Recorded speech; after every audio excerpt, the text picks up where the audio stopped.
Oh, it's you. How are you this morning?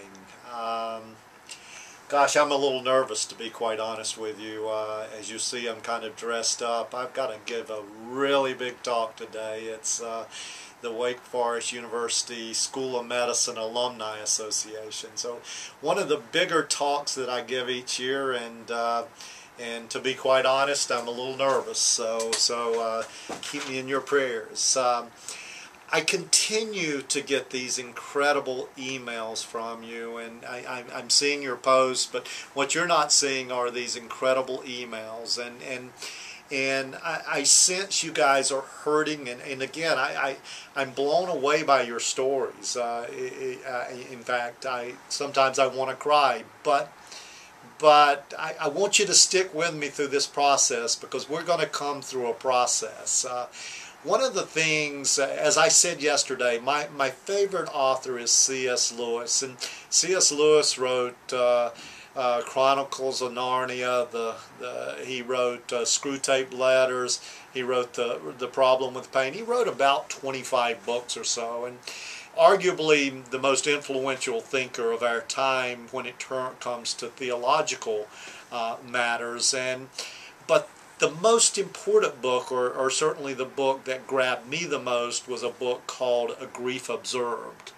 Now, A Grief Observed, C.S. Lewis had written all about pain, and from a kind of an intellectual perspective, and this book, The Problem with Pain, he had a real famous saying in that, and I'll just look at it here. God whispers to us in our pleasures, speaks in our conscience, but shouts in our pains.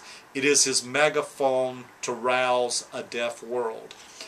Now, C.S. Lewis was feeling pretty good about himself when he wrote that, but later in his life, the latter part of his life, he met the love of his life, and her name was Joy Davison. And C.S. Lewis was an introvert. He really didn't, aside from his talks, he pretty much was kind of a nerd like me, and he just kind of hung out and read books. But when he met Joy, Joy was an intellect. She was a Jewish convert to Christianity, but she was out there, and he loved her to death. He loved her more than life itself, and he loved her more than he could ever imagine loving anyone.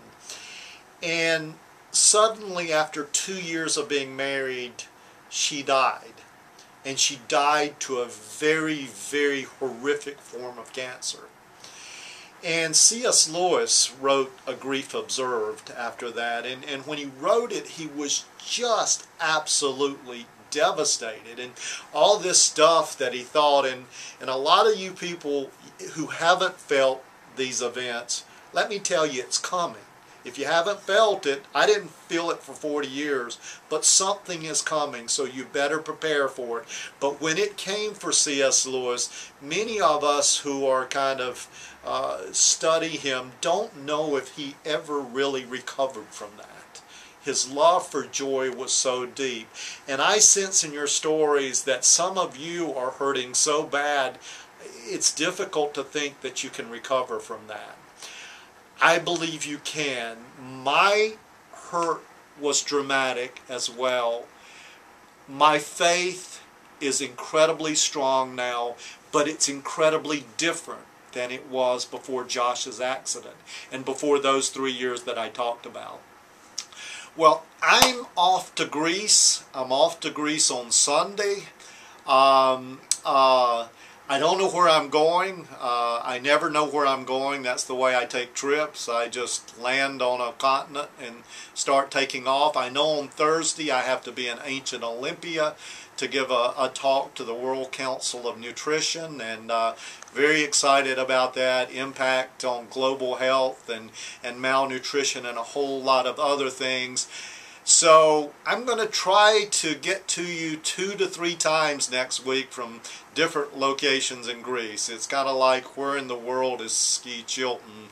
And we'll come next week. But I hope you have a blessed weekend, and I look forward to speaking with you from Greece next week.